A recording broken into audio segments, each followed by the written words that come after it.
Inside the heart of a mountain is an ancient, holy burial ground for giants, dating back centuries, if not millennia, guarded by a single creature. Many years has this single creature tended to the bones contained therein. And at the center of it all is the beautiful rotunda with immaculate carvings, gold inlays, and the corpses of giants in repose that date back untold years. The greatest heroes and most powerful villains in all of Giantdom. But another creature stalks the mountain. I don't know if any of you, either those listening at home or around the table, have ever heard the sound of old, dry bones clacking together. It is this hollow, brittle sound, kind of a clacking or a knocking. And in the midst of this grand carved out room with inlaid corpses and beautiful works of art, an echo picks up. Very faint. And you wouldn't be able to hear it if everything weren't so perfectly still. And you hear a clack,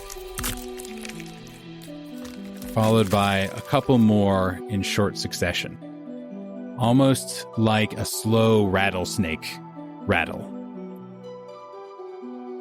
The camera, and presumably all eyes in this cavern, fall onto the bait.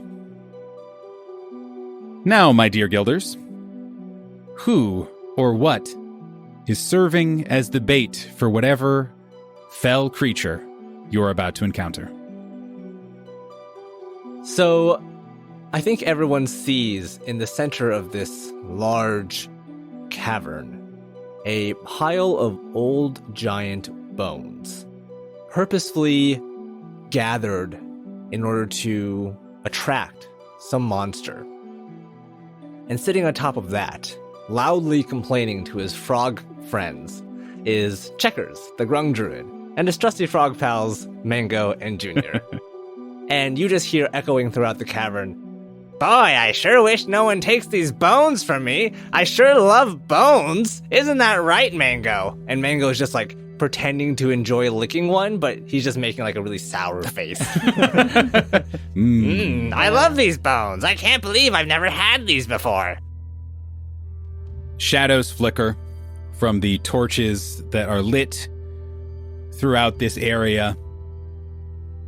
I'm also imagining that Checkers is kind of in the middle of this room, like dead center. And I don't think I said it last time, but it occurred to me that there might even be sarcophaguses. Sarcophagi? Sarcophagi. I got it, sarcophagi. No. Oh, I can get you a preserved skeleton. I got a sarcophagi. Steve appreciated it.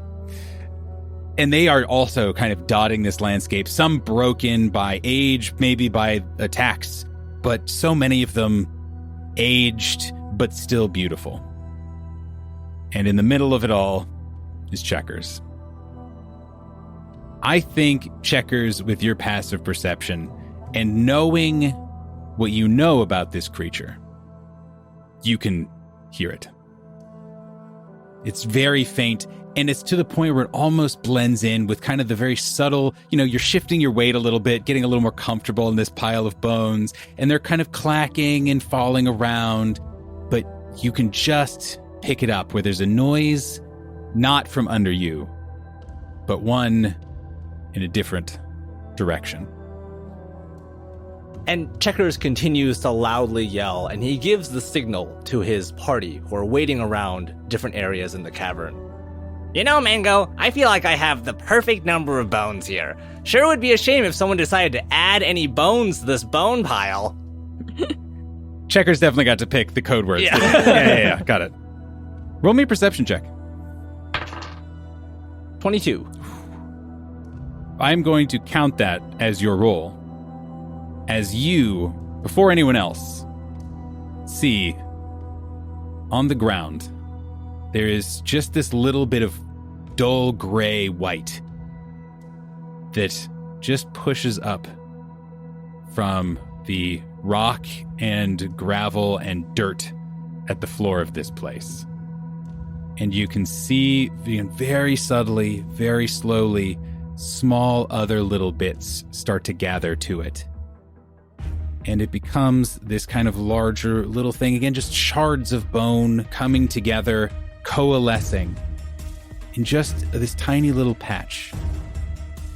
But because you've clocked it, you are able to get out of the way as a huge mass of roiling bone made of femurs, ribs, skulls, teeth, patellas, feet of giants shoots out of the ground as this appendage, no fingers, no discernible detail other than a mass of bone, comes and smashes down where you were and on this giant pile of bones. This, however, was not fully a surprise attack, I should say. You guys had time to ask questions, to plot, to plan, and to set up. Quickly, in this moment, is there anything that happens before we roll for initiative? As the mound of bones crushes the pile placed as bait, you can see the ruins on the ground that surrounded the pile, and a blue light in a 10-foot radius around the pile of bones shoots up 20 feet in the air, and Magic Circle has entrapped this shambling mound of bones as Val peeks out behind a sarcophagus. Like, ha! Got him. And for those playing at home, Magic Circle does what? Basically just lets it so it can't leave. Yes. Basically, is the short version of it. It can't leave. It has, if you're in the circle, it has disadvantage on attacks against you, but I can cast it in reverse, which is what we've done. So it can't move out of the circle. It has disadvantage, and we can't be charmed or frightened and stuff by it. It's great. It's a 3rd level spell. And you never get to cast it because you never know when people are where they're gonna be. Normally, there would be the sound of warhammers bashing against stone, of heroic charges being led by a certain rocky dwarf. But instead, in this moment, as the creature is trapped within the center of this grand rotunda, Kaskarin is nowhere to be seen. That's it. Hey, everybody. Mine comes later. Yeah. Hey, everybody. Could you roll for initiative for me, please? Val with a 19. Selv with a 14. Checkers with a 10. And Kaskarin with a 5. It's fine. He's hidden. Yeah. Nobody knows where I am. And Darthon, the giant, with a 6. Hey, yeah, we're going to be best buds. So, this creature, this giant mound of giant bones, goes first. Checkers, you have successfully gotten off of the thing of bones, You are scampering away. I presume some amount of tee-hee-hees and haha got 'em, et cetera, et cetera. My bones. Boom, got Hey, 'em. it's My really retirement bones. interesting that you say, "Hey, my bones." Hey, Checkers. Roll me a Constitution saving throw. 11. Failure. Oh, no. So we'll say, Checkers, you leapt away. Yeah. You were ready to go, and Yeah. you can actually just jump like 20 to 30 feet away or whatever. So you are a good distance away from this, now just like kind of splintering thing of bones. You see this creature, again, just as it smashes down, kind of in the same movement, you see it scoops up a little bit of the bones, and you have a front row seat to what almost seems like it's just a second pile of bones, except this one, everything is roiling around on each other. It makes no sense anatomically. There is no sense to this. There is no patterns. It looks like no humanoid or creature or anything. It is basically a swarm of bone. But somehow you get the distinct impression that it looks directly at you. And you are plapping, running away, and your body stops moving. But it's not that you're paralyzed, because you can still feel your muscles moving. Like, you can look around, and you can, like, kind of flex a little bit. It's that your skeleton is frozen in place. You take 21 points of bludgeoning damage. Checkers just lets out I'm dead. and your jaw is surprisingly unaffected, so that you can still give good Checkers quips. It's that frog grung throat, you know? Exactly. It's all muscle. And you take this damage and are pulled by your bones backwards 15 feet. Right up to where this creature is. Anyone else? Ooh, Val is on the ground. I am on the ground. At kind of I in can't be hiding in the sarcophagi, you poked your head out and you're like, I got him. but I'm in the sarcophagi. The Just broken one. very disrespectful. How dare you, I know. Val? Val would never. We really don't want to be on the ground. You can see this thing is clawing, trying to get at Checkers, especially as Checkers is kind of being pulled towards it. And this is a huge creature, maybe even bigger than huge. You can't even tell where it kind of starts and stops. You don't know if there's more underground. You don't know how much of the trap bone pile is now a part of its bone pile. But you can see it stretching out and grabbing at Checkers, but at the same time, with kind of like perfect awareness and without seeming to look in any direction, a giant femur explodes out towards you, and it is broken and sharp on one end and shoots to you like a javelin. Oh no. Take half cover, and it is also rolling with disadvantage because it is Yes. inside of the thing. Does a 16 hit? That hits. 15 points Ow. of piercing damage. I am a tiny cleric. But I'm just a little baby. And Val's sarcophagus just like explodes and Yeah, shatters. just a whole quarter of it is just gone now. Oh, jeez. And that is the end of its turn. Does it need to make any saves against the circle or what have you? So its only save is if it uses teleport or interplanar travel to get out of magic circle. It needs to Interesting. make a charisma I love that. saving throw. So, It's stuck. it is stuck.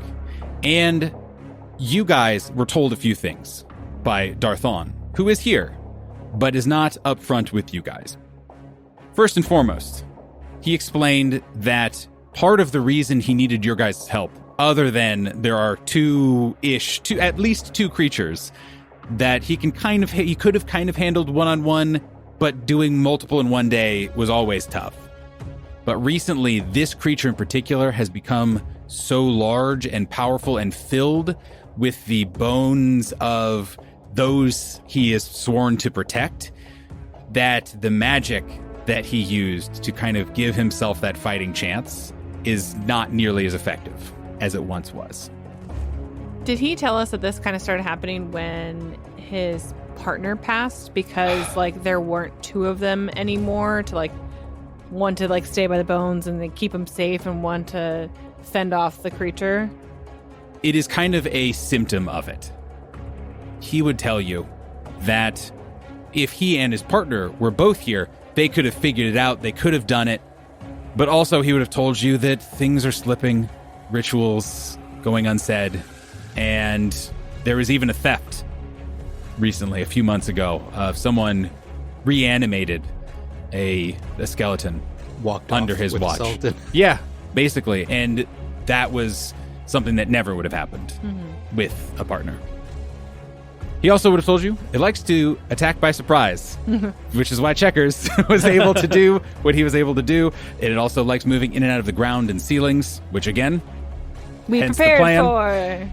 It is weak to bludgeoning damage, which you guys know, and is also doesn't seem to have any eyeballs or any ways of sensing things beyond, it seems to know where we are, especially when it comes to being on the ground. So, that is the end of its turn. Val. Surprise, surprise. It's me. Val, surprise, surprise. Valeska Carter, it is your turn. What would you like to do?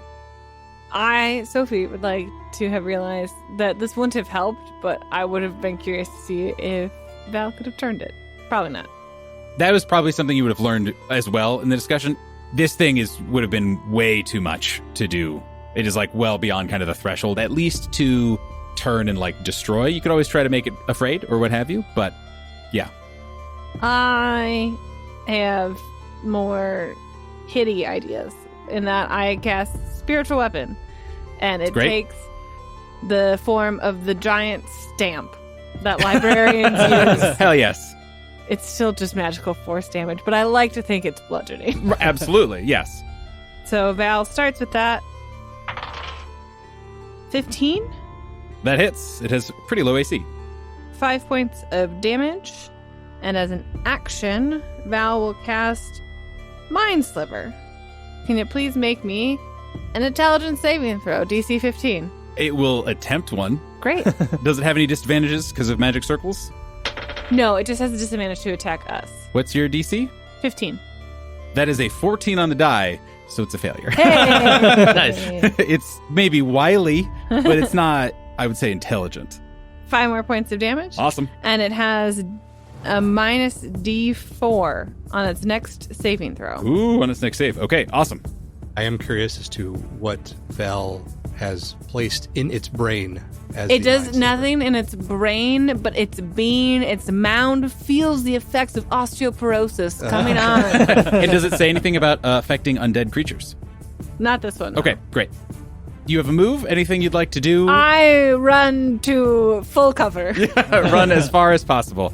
Yes. Got it. And again, a lot of these sarcophagi are probably large enough that you could get behind them without much problem. Selvastrelin, where's Selv in all of this? So that depends on the answer to one I'm of ready. the questions that I had for Darthon for earlier, and that was if he knows if this thing is vulnerable to any kind of holy or radiant damage. Definitely. Okay. So, as was discussed earlier, Yeah, exactly. I have a vial of holy water. And one of the things we collected that Darthon helped with is a very nice, mostly round throw-in boulder. Yep. He has a lot of them. the kind that he feels comfortable with, that he could whip Absolutely. at a high velocity and pretty accurate.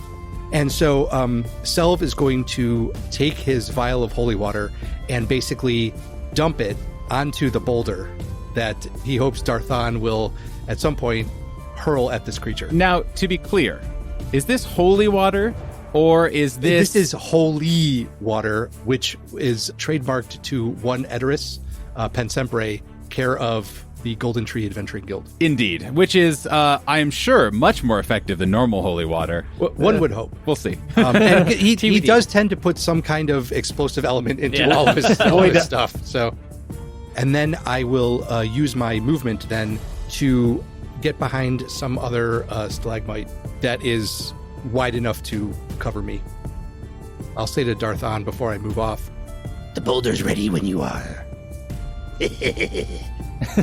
And Darthon, barely understanding what you're saying, just looks at you and just nods, kind of smiling dreamily. And then, that's right. but He like speaks giant. moves and like goes to pick up the rock, and it's just like, while no full words are exchanged, meaning is understood. Yes. Excellent. All right. First, please make me another Constitution saving throw at Checkers. 15. That is a failure. Oh, no. Good thing Selv's got that high movement because he's out of here. Because as a bonus action, this creature is basically sustaining the spell. My skeleton now. You take, just another 9 points of damage, It's a skeleton of damage. and this thing moves you even closer to it. And now you are right next to it. And, it's just, there's this delicious frog here. And I think it is just going to try and, do whatever the equivalent of taking a bite is. And I would really like to thank this attack particularly goes out to Sophie, who gave me this delicious flavor of it is a bite attack, but it's not just any old bite attack. You see a pair of ribs just emerge from inside of this creature and reach out and kind of clack at you and go to do an attack upon you. It will have disadvantage. 17 on one die and a 3 on the other die. Okay, thank goodness. That is a miss. Ooh. But it just like takes this snap. So again, you're not paralyzed. It is just that this thing has this supernatural connection to your skeleton. And so it just like pulls you back, and then you kind of have control again. But you're able to just get out of the way. I imagine it like Magneto and Wolverine. Yes, it is exactly that, except it's kind of in short bursts. Okay. Where Magneto's not concentrating on it, but it's the exact same thing. If he just drags Checkers towards it, like almost magnetically. It's a ribbit. Because it's a ribs. And it tried to A rib bite? A ribbit. It's a ribbit. Wait, that's not the end of its turn. I'll take But the that's 5 great points of news. psychic damage now. No, don't take that, because I'm just going to shoot a bone javelin at you. Oh, It's going to have disadvantage, and you're going to have, I think full cover is fine. So add an additional bonus to your AC. That's a miss. Oh, thank goodness. But a 1 just comes and destroys the stalagmite that you are behind. And that is like going to be probably true with most of the cover you guys are finding, is that if it misses, your cover is still destroyed. Checkers, it is your turn. You just feel this like tug on your bones, and that's the only way I can put it. It's very uncomfortable. It feels like your skin doesn't fit.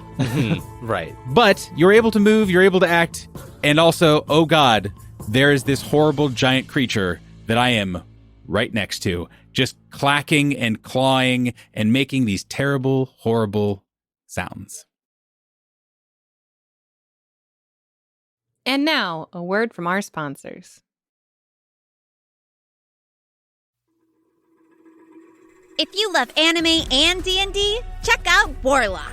It's the story of me, Nova Ravenwood, a young woman born without magic who forms a pact with a mysterious being for power. Set in a fantasy world of adventure, dragons, and powerful sorcerers, the story unfolds like an anime for your ears. And don't forget about our muscular hunk of a classmate, me, Ren. Too bad this is audio only, otherwise you could see that I'm flexing my arms off over here. Are you seriously interrupting the ad? You moron! Sorry, we'll get out of your way. Wait, hang on. I haven't even told them about my amazing powers. I guess I should describe myself a little bit more first. First thing, I don't wear a shirt. Thanks, Briar! Join the quest and listen to Warlock wherever you get your podcasts, or visit warlockpod.com for more information. So Checkers has been having a no good, very bad day. Yeah, it did. The dice, it was a great plan. The dice did not work in Checkers' favor. Checkers is sitting here just hanging out on top of a pile of bones, just like, oh boy, I can't wait to attract some creepy bone monster so I can get out of the way. Yep. And then that did not happen. And like as Checkers and Mango were trying to jump away from this thing, Mango jumped forward, and Checkers was yanked back by his skeleton back towards the large creature. Indeed. So Mango's going to turn around and come right back for Checkers. And as an action, he's going to disengage to try and get both of us away from this creature. Cool. And I'm going to say, before all this happened, Checkers was part of this planning meeting with Darthon. And Checkers thought to take advantage of this creature's tremor sense, or its ability to kind of sense things on the ground. Yep. By actually putting a whole bunch of ropes attached to stalactites up in the air that he can use to jump around and not touch the floor. I love it. So Mango's going to come back, Checkers is going to hop on, and then both of them are going to jump up to a nearby rope and try to get out of the way of this thing. Okay. For painting the picture, how many ropes are up there? Slash, I guess, is reasonable to have.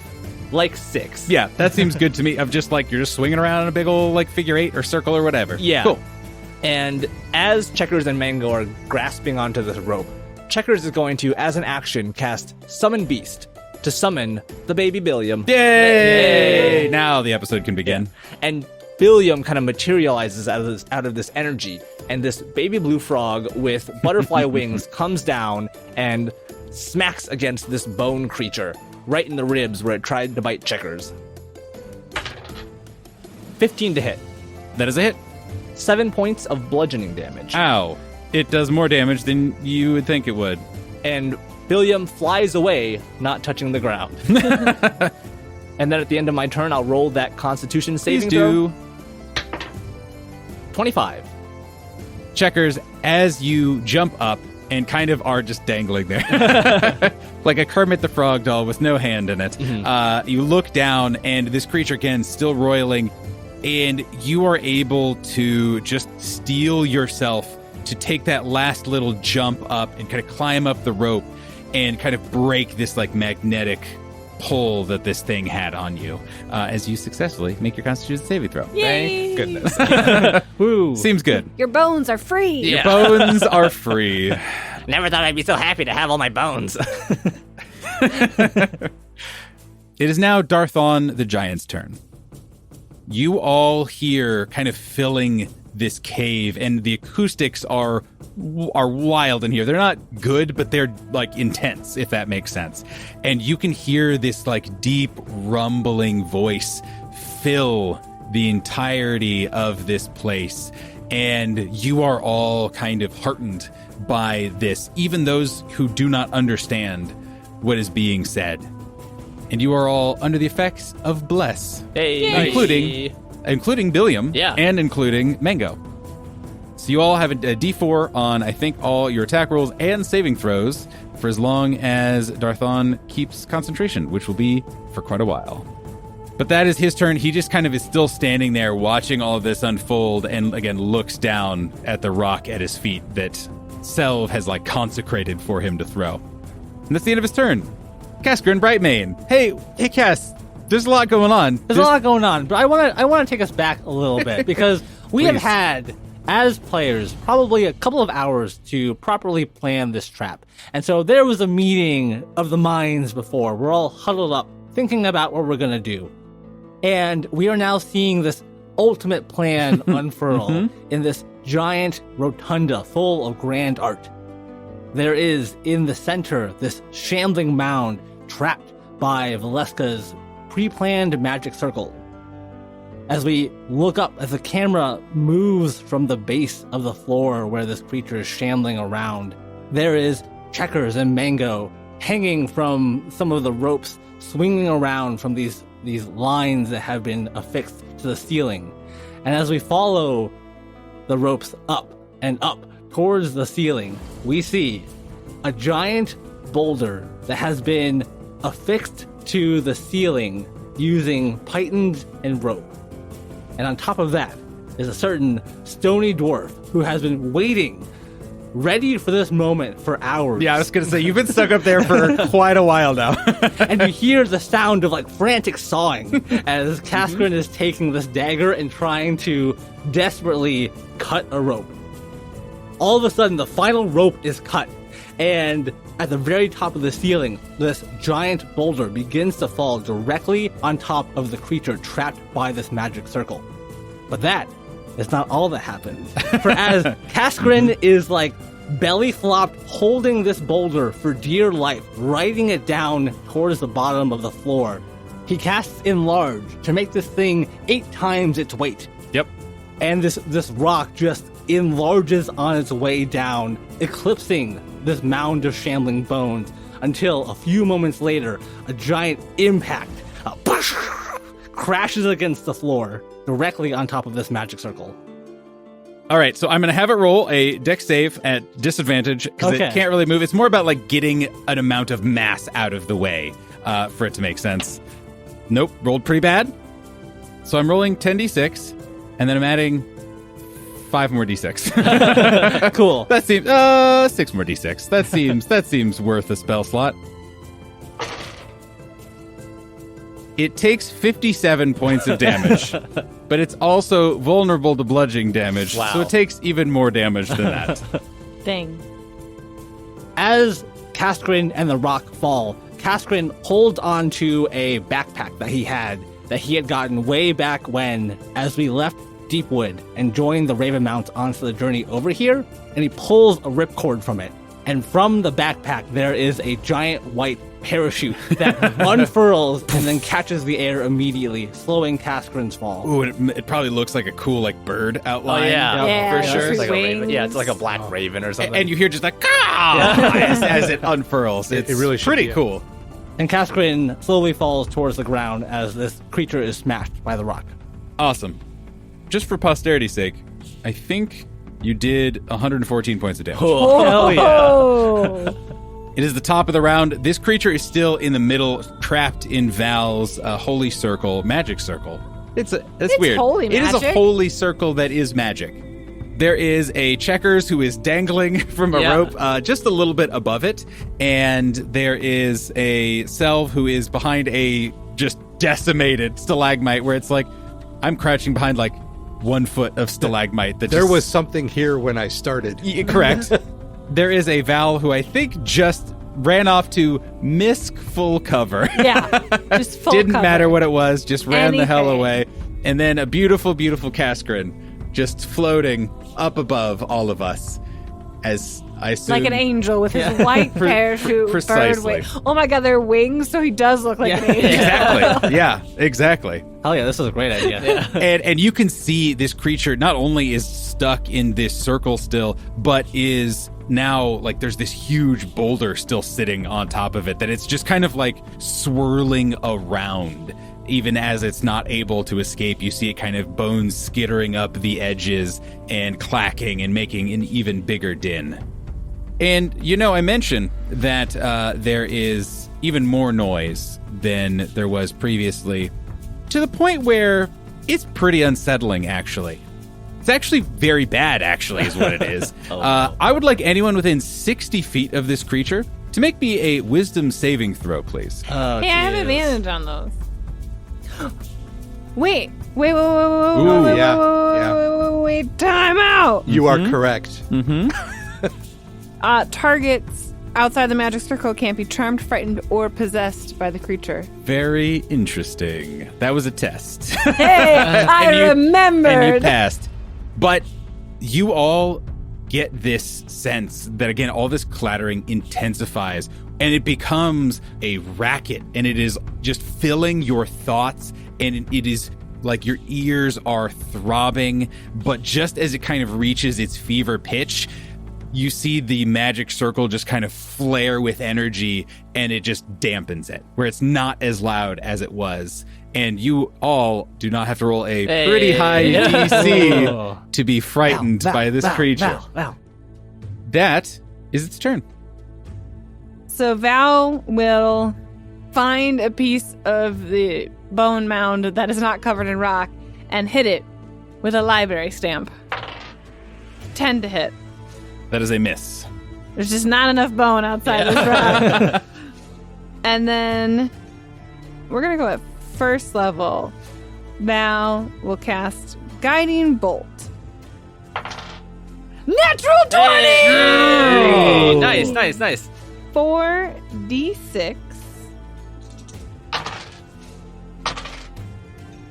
29 points of damage. Ow. Radiant holy energy. That does much more damage than Nathan would prefer that it did. So Val is behind this sarcophagus.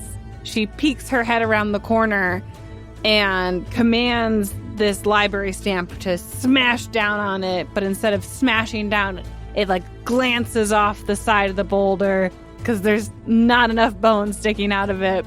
But from her vantage point, she can see the bone mound move out of the way of the stamp, and then that's where she aims her guiding bolt. And now everyone can see this giant bone mass lit up with this light blue energy of the illustrious Atheum, and the next attack has advantage. Excellent. Anything else you'd like to do? Her cover is still intact. So, well, seeing what it did to the stalagmite Selv hid behind, she's going to go hide behind a stalagmite because she's just like, I'm going to try to keep my word to Darthon and not destroy his holy place. Fair enough. I mean, as much as possible is ideal. Yeah. So I'm going to move a little bit closer to this thing, and I am going to use Fist of Unbroken Air, and I am going to attempt to hit this thing a few times. So first attack. 16 to hit. That is a hit. Oh, nice. 11 points of damage on the first attack. 14 to hit. That's a miss. All right. And then I will use my bonus action to attack it one more time. Cool. Natural 20. Hey, nice. Nice. So, oh my god. All right. So that is 17 points of bludgeoning damage. Which does more damage than Nathan is happy about. I will then run and jump onto one of these ropes and kind of wrap my arm around it and swing a little bit. I don't know how well I could dodge while on a rope, but we're going to stay there for now. Seems good. It is now the mound's turn again. Stop. And it has no mouth, but it must scream. And again, you hear just this huge clattering noise. It is now swirling all the way around this boulder, going all the way up it. You can see how many bones are a part of this creature. You can't even see the rock anymore. Such is the density of bone that this is made out of. I'm imagining it's like, it almost looks like a jar filling up because the magic circle is like 20 feet tall and wide. So it's just like trying to burst at the seams. Yeah. And like the bones are broken into smaller bits, but like it still controls all of them. Exactly. And you would know that this thing is not even, you can't even see all of it. Like more must be underground. It's stuck because of the magic circle, but you have no idea how deep down this even goes at this point. And it roils and kind of goes up maybe as much as it can up the side of this boulder, but goes certainly as much as it can across this hemisphere of magic circle and rattles. It builds up and then stops and then explodes as bone fragments are sent everywhere. I'd like everyone to make me a dexterity saving throw. Now, for you, Sophie, I would say just for this, give me you can take an extra D4. Don't forget everyone is blessed. And if anyone has cover, remember, I think you get you get bonuses to your dexterity saves as well.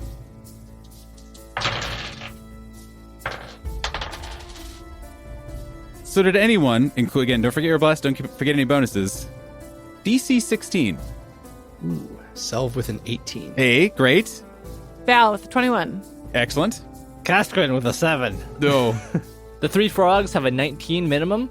Awesome. Hey. Wow, heck you guys. Yeah. So Okay, my wait, parachute. No. it's the one use anyway. Can we so. just imagine though that Right, like but if he's not on the Cass ground. is like just floating down angelically, and please fan art of this. I was planning on being up here a while. This really changes my plans. Like you can't dodge if you're just like floating down. On from top the of that, sky. all of the parachute is just like Yeah. all those holes in the parachute. Correct. And I imagine Cass just like looking down and be like, Oh no. See, he wily coyoted, and he shouldn't have. He should have just kept looking straight ahead and ignored reality for as long as possible. Holds up a little sign that says "Yikes." Yeah. For anyone not naming names who failed, I'm looking down at my note card, not at any particular player. You take 15 points of piercing damage. Oh, Everyone God. takes half that. Though Cascarin, Yep. you look above you and you see the beautiful bird is now shreds. Yep. And I don't think this thing can't do anything else.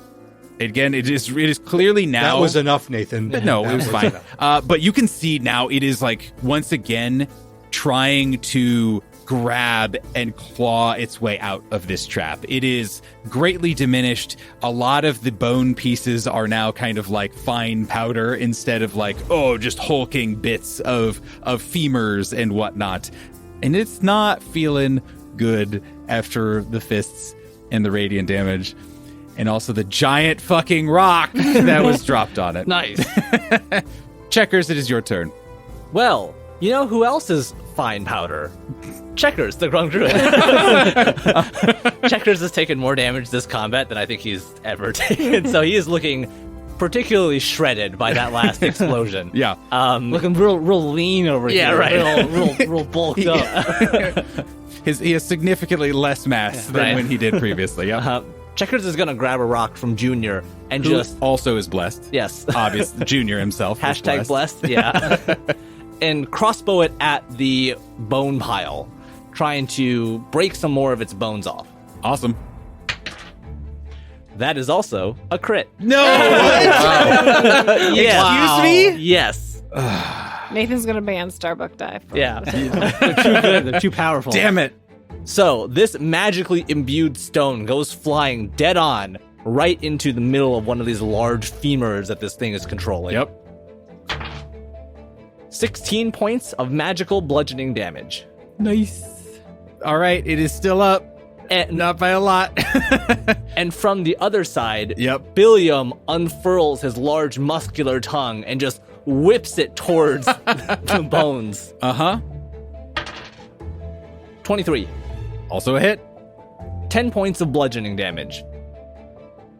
The creature begins to shudder. As this kind of like this big, like you said, this femur just gets first a crack through it Uh-huh. and then a frog tongue through it. And Billy, I'm imagining, like, reaches through and just kind of almost like snaps the bone outward. And it must have been a load-bearing bone. And you can see it's, all of the din starts to go downward and it starts to kind of collapse in on itself, but is still kind of reaching out and is trying to claw at this magic circle, do anything it can. And you even see it start to muster up once more, like it's going to do a final kind of explosion of bone and try to do as much damage as it possibly can. When you see a rock glowing with holy energy come from the side and just kind of like pool ball knock into Cascarin's boulder and do that last little bit of damage. As Darthon, you can see, is kind of in that classic pitcher's pose where his hand is down. He's clearly thrown this boulder like 100-some feet across this entire cavern and has unerringly hit it and smashed it as it collapses into dust and debris and bone. And this encounter is over, but you know that your job may not be done here. But we'll pick back up on that next week. Woo! Yay! Congratulations, you did it! Yay! Let's go find its casa bone eater. Damn it! I mean, yes. See you next week. Bye. Bye.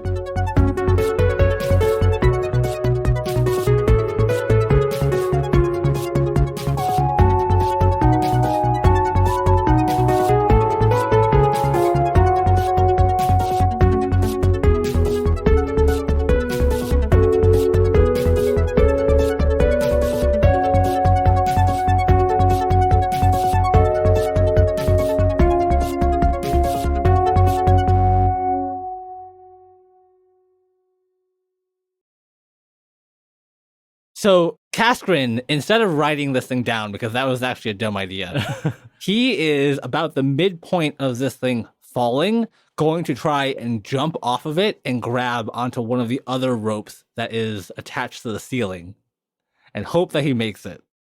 Because of how dexterous Cass is. Indeed. You better hope that someone tied that night. Not real tight. Yep. That's what I'm doing. Okay.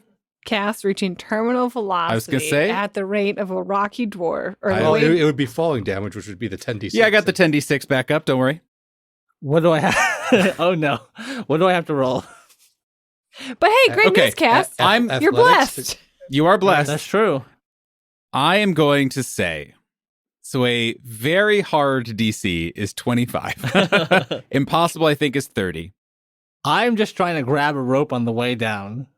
The ropes are like outside the radius, the diameter, the circumference of this rock because we planned. So honestly, if it's impossible, it is not impossible. Honestly, Val or Selv would probably have been like, maybe tie a rope to yourself. That probably would have been better. You can do that too. Okay. Or just activate your parachute from the Raven mounts. And then you're stuck in the air for a while. You're just above the Not for long. I mean, he'd fall by the next round. It's actually quite nice if he is there for a bit.